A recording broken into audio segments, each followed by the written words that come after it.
গাজীপুরের শ্রীপুরে পৌর কৃষক দলের পরিচিতি সভা এবং সাংস্কৃতিক অনুষ্ঠান সম্পন্ন হয়েছে, যেখানে কেন্দ্রীয় এবং স্থানীয় নেতারা কৃষকদের অধিকার রক্ষায় তীব্র আন্দোলনের ঘোষণা দিয়েছেন। তারা বলেছেন, বাংলাদেশের কৃষক আজ চরম সংকটে রয়েছে এবং তাদের অধিকার পুনরুদ্ধার ও তৃণমূল সংগঠনকে সুসংগঠিত করতে কৃষক দল মাঠে থাকবে। বিস্তারিত দেখুন আশরাফুল আলম সরকারের প্রতিবেদনে। গাজীপুরের শ্রীপুরে পৌর কৃষক দলের উদ্যোগে আয়োজিত পরিচিতি সভা এবং সাংস্কৃতিক অনুষ্ঠান বর্ণাঢ্য আয়োজনের মধ্য দিয়ে অনুষ্ঠিত হয়েছে। শুক্রবার বিকেলে কৃষক দলের সার্বিক তত্ত্বাবধানে অনুষ্ঠিত এই সভায় কেন্দ্রীয় জেলা এবং উপজেলা পর্যায়ের শীর্ষ নেতৃবৃন্দ উপস্থিত ছিলেন। অনুষ্ঠানে প্রধান অতিথি ছিলেন বিএনপি কেন্দ্রীয় কমিটির সহ স্বাস্থ্য বিষয়ক সম্পাদক এবং গাজীপুর জেলা বিএনপির সিনিয়র যুগ্ম আহ্বায়ক অধ্যাপক ডাক্তার এস.এম. রফিকুল ইসলাম বাচ্চু। তিনি মন্তব্য করেন, বাংলাদেশের কৃষক বর্তমানে চরম সংকটে রয়েছেন এবং ন্যায্য মূল্য, সার বীজের সঠিক ব্যবস্থাপনা নিশ্চিত করা এবং কৃষকের অধিকার পুনরুদ্ধারে কৃষক দল সবসময় মাঠে থাকবে। তিনি কৃষকের স্বার্থ রক্ষায় একটি শক্ত আন্দোলন গড়ে তোলার অঙ্গীকার ব্যক্ত করেন। শ্রীপুর উপজেলা বিএনপির আহ্বায়ক আব্দুল মোতালেব বলেন, দমন, পীড়ন এবং ভয়ভীতি দেখিয়ে কৃষক সমাজকে থামানো যাবে না, বরং জনগণের অধিকার পুনরুদ্ধারে শ্রীপুর বিএনপি সর্বদা ঐক্যবদ্ধ থাকবে। প্রধান বক্তা জাতীয়তাবাদী কৃষক দল কেন্দ্রীয় সংসদের সহসভাপতি আ.ন.ম খলিলুর রহমান কৃষকদের ন্যায্য দাবি আদায়ে আরও সক্রিয় আন্দোলনের আহ্বান জানিয়েছেন। সভায় বক্তারা উল্লেখ করেন, শ্রীপুরের কৃষকরা নানামুখী সমস্যায় জর্জরিত এবং এই মুহূর্তে তাদের পাশে দাঁড়ানো সময়ের দাবি।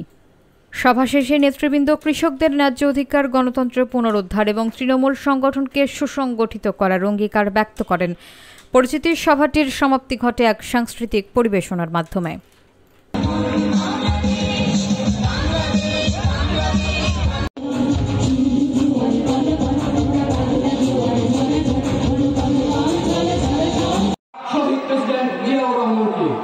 শ্রদ্ধার সাথে স্মরণ করছি বাংলাদেশের ইতিহাসে প্রথম নারী প্রধানমন্ত্রী, 90-এর স্বৈরাচার বিরোধী আন্দোলনের কিংবদন্তি আপসহীন নেত্রী দেশনেত্রী বেগম খালেদা জিয়াকে, যিনি তার যৌবনের সোনালী সময়গুলি বিলিয়ে দিয়েছেন বাংলাদেশের মানুষের বাক স্বাধীনতা এবং গণতন্ত্র পুনরুদ্ধারকে দেশ নায়ক জনাব তারেক রহমানকে।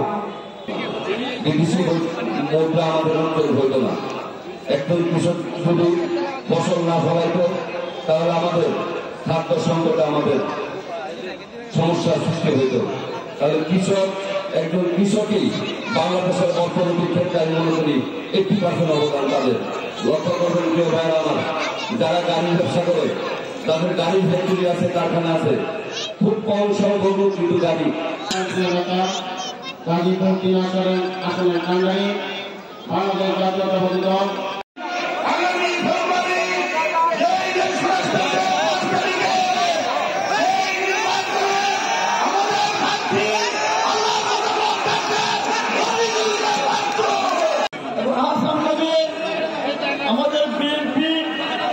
সাংবাদিকের লেগে তো গেল এবং কৃষি জমি যেখানে শিল্প প্রতিষ্ঠান করার কথা না, সেই কৃষি জমিতে আজকে শিল্প প্রতিষ্ঠান হচ্ছে, ঘর বাড়ি হচ্ছে, অপরিকল্পিতভাবে সব হচ্ছে।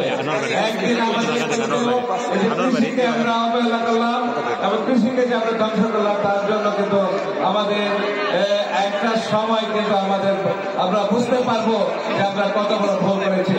আমি কৃষক দল অল্প সময়ে ত্রিপুরা উপজেলা এবং পৌর কৃষক দল যেভাবে এগিয়েছে, আমি সেই জন্য ধন্যবাদ জানাই সবাইকে। অত্যন্ত একটা গতিশীল সংগঠন হিসেবে তারা এগিয়ে গেছে এবং আমি আশা করি ভবিষ্যতে তারা আমাদের জননেতা, আগামী রাষ্ট্রনায়ক তারেক রহমানের নির্দেশে এই দলকে আরো সুসংগঠিত করবে এবং জনগণের প্রয়োজনে, কৃষির প্রয়োজনে, দেশের প্রয়োজনে তারা কাজ করবে। সবাইকে ধন্যবাদ দিয়ে আমার বক্তব্য শেষ করছি।